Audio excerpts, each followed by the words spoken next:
नमस्कार, आप देख रहे हैं न्यूज 24। आपके साथ मैं हूं प्रत्युष खरे। इस वक्त की बड़ी खबर, सिक्किम सीमा पर चल रहे तनाव पर चीन की धमकी का भारत ने मुंहतोड़ जवाब दिया है। दिल्ली में एक समारोह में बोलते हुए रक्षा मंत्री अरुण जेटली ने चीन को कड़ा संदेश दिया है। अरुण जेटली ने कहा है कि चीन भारत को 1962 की याद ना दिलाए। ना तो ये 1962 का दौर है और ना ही भारत की सैन्य क्षमता उस समय जैसी है 1962 जैसी। ये 2017 है जिसमें भारत हर चुनौती का सामना करने को तैयार है और हर दुश्मन को कड़ा और करारा जवाब देने में सक्षम है। आपको बता दें कि चीन की तरफ से कल ही ये गीदड़ भपकी दी गई थी जिसमें कहा गया था कि भारत को नहीं भूलना चाहिए 1962 का युद्ध और उस सबक को भारत को याद रखना चाहिए।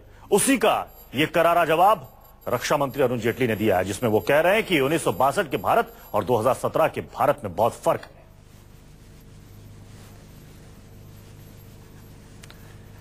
ये देखिए क्या उन्होंने कहा, 1962-2017 के भारत में फर्क है। चीन दूसरे देश की जमीन पर कब्जा जमा रहा है। भारत और भूटान के बीच सुरक्षा समझौता है, इसलिए भारत का चिंतित होना स्वाभाविक है। हमारे साथ हमारे एसोसिएट एडिटर संजीव त्रिवेदी इस वक्त जुड़ चुके हैं। संजीव, बहुत ही करारा और माकूल जवाब मिला है चीन को। बिल्कुल, देखिए स्पष्ट कर दिया है भारत ने कि हम उस तरह की भाषा भी बोलते हैं जो शांति की तरफ ले जाता है और अगर तुम्हें घुड़की देता है तो फिर जाहिर है उसका भी करारा जवाब हमें देने आता है। आज सुबह ही सरकार की तरफ से आधिकारिक तौर पर चीन को दबाव दिया गया और बताया गया कि आप यथास्थिति बदलने की कोशिश कर रहे हैं। ये जवाब बहुत ही स्पष्ट था कि आप यथास्थिति न बदलें, क्योंकि चीन और भारत के बीच जो यथास्थिति सीमा पर है वो कई एग्रीमेंट का प्रतिफल है और आप अपने आप खुद से उस यथास्थिति को नहीं बदल सकते हैं। वहीं दूसरी तरफ वो जो बात कही गई थी भारतीय सेना अध्यक्ष की बाबत कि हम 1962 याद कर ले, उसका जवाब आज डिफेंस मिनिस्टर ने जिस तरह से दिया है वो चीन को सचेत कर देगा। आज भारत दुनिया भर में एक मजबूत शक्ति के रूप में उभरा है। रणनीतिक हमारी साझेदारी, सामरिक हमारी साझेदारी, वो तमाम ऐसी बातें हैं जो 1962 से बहुत भिन्न है और 2017 के भारत को 1962 का याद दिला करके डराया नहीं जा सकता है। ये बड़ा स्पष्ट कर दिया है डिफेंस मिनिस्टर ने चीन को।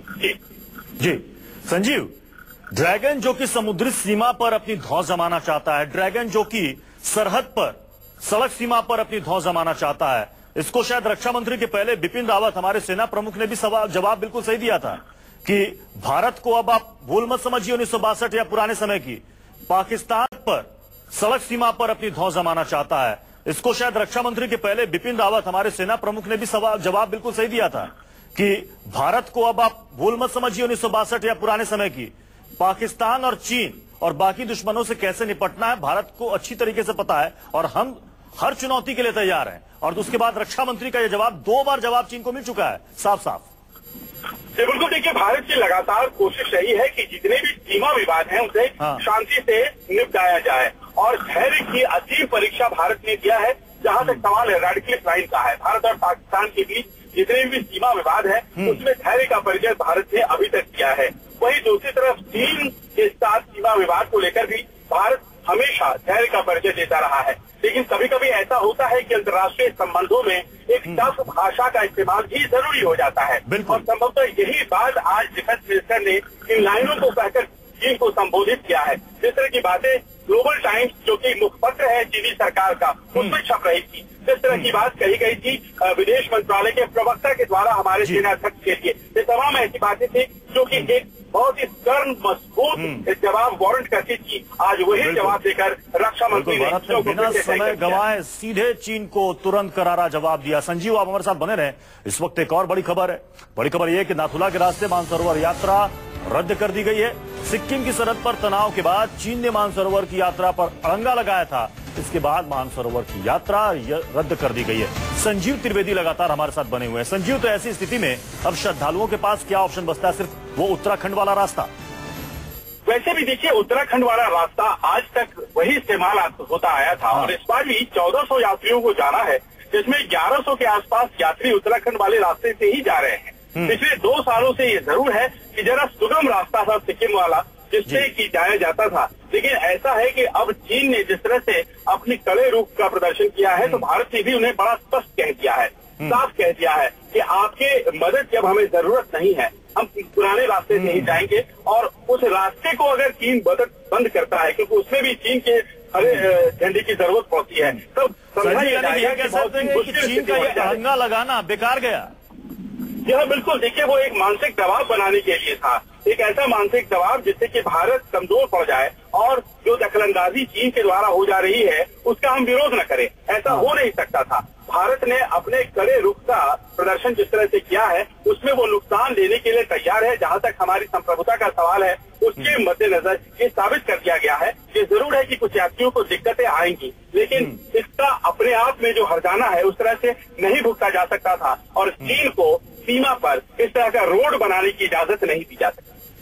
लेकिन संजीव, जिस तरीके से चीन बार बार इस तरह की हरकतें कर रहा है, शायद हो सकता है आने वाले दिनों में कुछ हरकतें ऐसे ही करें, उसके चीनी सैनिक जो है हमारी सीमा में फिर से घुसपैठ करें। जी बिल्कुल, देखिए, एक स्थिति बन रही है जो बहुत असहज है, बहुत आसान स्थिति नहीं कही जा सकती है और ऐसे में बातचीत ही एक रास्ता रह जाता है। चीन और भारत दोनों। संजीव, आपको रोकना चाहेंगे। हमारे साथ इस वक्त डिफेंस एक्सपर्ट जीडी बख्शी साहब जुड़ चुके हैं। जीडी बख्शी साहब, रक्षा मंत्री अरुण जेटली का करारा जवाब चीन को कि 1962 और 2017 के भारत में बहुत फर्क है, आपको लगता है बिल्कुल माकूल जवाब मिला है ड्रैगन को? बहुत खूब जवाब मिला है साहब, दिल खुश हो गया सुनकर ये जवाब। और ऐसा ही जवाब की उम्मीद थी हमको अपने देश के रक्षा मंत्री से कि 1962 और 2017 के बीच में जमीन आसमान का फर्क आपको मिलेगा। और अगर चीन समझता है कि फिलीपीन जैसे वो भारत को डरा धमका सकता है तो ये कोई बनाना रिपब्लिक नहीं साहब। और अगर चीन को फिर सौदा महंगा भी पड़ सकता है, ऐसी कोई बड़ी बात नहीं है। चीन दादागिरी बेवजह की नहीं कर सकता।